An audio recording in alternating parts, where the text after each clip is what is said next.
সালাম আলাইকুম।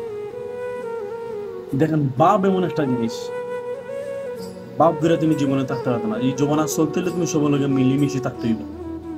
একজন বাঙালি, ওনার বাড়ি হচ্ছে বরিশাল, ওনার পাশের বাড়ি একজন সৌদি আরবে আসছে। উনি বলতেছে, দেখুন আমার সাথে দেশে আমার পাশের বাড়ি, অথচ যে কোনো একটা জিনিস নিয়ে তাদের সাথে আমাদের ঝামেলা হয়েছে। অথচ ওরা হচ্ছে আরেক গোষ্ঠী, ওরা হচ্ছে আরেক গোষ্ঠী। ও ঝামেলা থেকে দেশেও আলাপ আলাপ করছে না, সৌদি আরব এসে সামনাসামনি দেখা হয়েছে, আলাপ করে নাই, মাথায় নাই।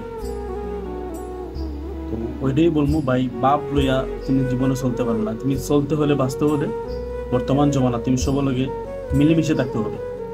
বাপ দেখালে কাম হবে না, বুঝছেন? আমাদের পাশের বাড়ির একটা মোল্লা এরকম আমাদের সাথে বড় হয়েছে, কিন্তু মূল্য একটু লেখাপড়া করছে, মূল্য হয়েছে, আমাদের সাথে আর কথা বলে না।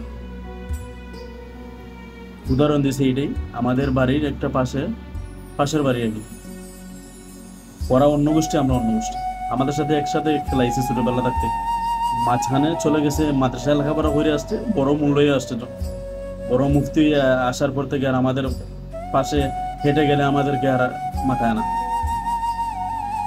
বর্তমানে হইতে পারে না কোন অবস্থায় আছে, তবে ওইটাই কোনো সব